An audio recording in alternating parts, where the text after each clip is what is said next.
مثلا اٹک سے میجر صادق صاحب نے نکالی سیٹس، لیکن وہ اپنا ان کا ذاتی بڑا ایک اثر و رسوخ تھا. تو یہ علاقہ عمومی طور پر سمجھا جاتا کہ یہاں پر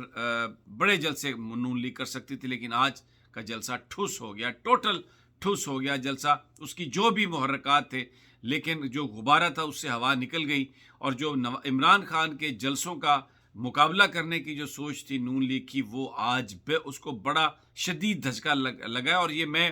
وداؤٹ اینی ایگزیجریشن کہہ رہا ہوں کہ آج مسلم لیگ نون عوامی طور پر شکست کھا گئی ہے فتح جنگ میں، اور اس کا جلسہ آپ سمجھے ٹھوس جلسہ ہوا. اب آ جائیں عمران خان کے جلسے پر، جو میں نے کہا کہ میاں والی کی تاریخ کا سب سے بڑا جلسہ. خان صاحب نے اپنے ریکارڈ خود توڑے، لیکن اس جلسے میں بات کیا ہوئی ہے؟ 2-3 باتیں بہت اہم ہوئی ہیں. اس میں جو ڈیمانڈ سامنے آئی ہے، اب فوکس عمران صاحب کا 2 چیزوں پر ہے. ایک تو انہوں نے کہا کہ لوگ نکلیں گے، اور جو لوگ اسلام آباد آ سکیں وہ اسلام آباد پہنچ جائیں، اور جو اسلام آباد نہیں آ سکتے وہ جس شہر میں بھی ہوں گے اس شہر میں دھرنا دیں. تو اب اسٹریٹجی بالکل سامنے، جیسے میں نے کل کہا تھا، یہ واضح ہو گیا کہ ایک جگہ سے لانگ مارچ کا آغاز نہیں ہوگا. تمام شہروں سے، تمام قصبات سے سائملٹینیسلی جو لوگ اسلام آباد پہنچ سکیں گے وہ اسلام آباد کی طرف روانہ ہوں گے، اور جو کسی وجہ سے ٹرانسپورٹ نہیں ہے، صحت اچھی نہیں ہے، کوئی اور زندگی کے کام ہے، یا لا انفورسمنٹ نے نہیں جانے دیا، تو وہ اسی جگہ پر وہیں پر وہ دھرنا دیں گے، وہیں پر وہ سڑکوں پہ آ کے تو بیٹھیں گے، احتجاج کریں گے. تو پورا جو ملک ہے اس کو بیسیکلی وہ جو نظام ہے وہ ایک طرح سے روکا جائے گا. اور میسج کیا ہوگا؟ آج عمران خان صاحب نے جو میسج دیا ہے کہ ڈیمانڈ کیا ہوگی، ایک ڈیمانڈ ہے الیکشنز. اس کے علاوہ کسی طرح کسی چیز پر بات نہیں ہوگی. صرف کس پر بات ہوگی؟ Election election election. تو باقی یہ جو کمیشن بن رہا ہے، پارلیمنٹری کمیشن بن رہا ہے، جوڈیشل کمیشن بن رہا ہے، خط کا معلوم کرنا ہے، خط کا نہیں معلوم کرنا، یہ جو ایک لالی پاپ دینے کی گورنمنٹ نے کوشش کی تھی، آج اس جلسے میں، میاں والی کے جلسے میں اپنی اسٹریٹجی دیتے ہوئے عمران خان نے یہ کہا ہے کہ ان کی اب ایک ترجیح ہے صرف، اور وہ ترجیح ہے الیکشن. اور اسی کے لیے انہوں نے پورے پاکستان کو پکارا ہے، صرف تحریک انصاف کے لوگوں کو نہیں کہا. انہوں نے کہا میں پورے پاکستان کے لوگوں سے اپیل کرتا ہوں کہ وہ آئیں اور الیکشن ڈیمانڈ کریں. دوسری انہوں نے ایک بات جوڈیشری کے حوالے سے کہی. انہوں نے پیغام دیا جوڈیشری کو کہ آپ مجھے یہ بتائیے کہ یہ کیسے ممکن ہے کہ آپ نے جو لوگ منحرف ہوئے، جو لوگ بلے کے ٹکٹ پر الیکشن جیتے اور اس کے بعد انہوں نے آ کے ووٹ دیے دوسری جماعتوں کو، ان کو آپ نے کیوں نہیں ڈسکوالیفائی کیا ابھی تک؟ کیوں آپ اس میں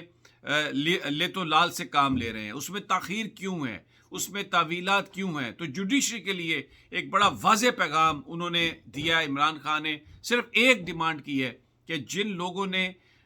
جو منحرف ہوئے، جو لوٹے بنے، جنہوں نے ووٹ سے غداری کی، جنہوں نے اپنا ضمیر بیچا، ان کے خلاف سپریم کورٹ آف پاکستان نے ابھی تک کارروائی کیوں نہیں کی؟ یہ تو بہت پہلے کارروائی ہو جانی چاہیے تھی. اور یہ کیسے ممکن ہے کہ وہ اپنی پالیٹکس جاری رکھے ہوئے ہیں، جو اپنے ضمیر کو بیچتے ہیں، اور عدلیہ ابھی تک اس پہ فیصلہ نہیں کرنے میں کامیاب ہوئی.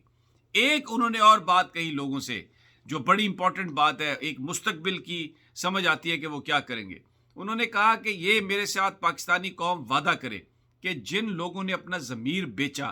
وہ اب کسی بھی پارٹی کے ٹکٹ سے اگر وہ الیکشن لڑنے کی کوشش کریں گے تو پاکستان کے لوگ انہیں ناکام بنائیں. ایسے بے ضمیر لوگوں کو، ایسے ضمیر فروش لوگوں کو جو اپنے آپ کو بیچتے ہیں، اپنی لائلٹیز بیچتے ہیں، ان کو آپ اسمبلیوں میں منتخب کر کے نہ بھیجیں، ان کو آپ فارغ کریں. یہ آج ان کی بڑی ان کے کرکس تھے. اور جو کل کا انٹرویو تھا اس میں ایک حصہ انہوں نے بتایا علیم خان اور جہانگیر ترین کے ساتھ ان کا کیا جھگڑا تھا. انہوں نے ایک بات سیدھی سی کہی کہ 11 سال وہ رہے پارٹی میں، بالکل ان کی بڑی خدمات تھی، لیکن وہ شاید جو ایک مشن سٹیٹمنٹ تھی، جو شاید ایک عمران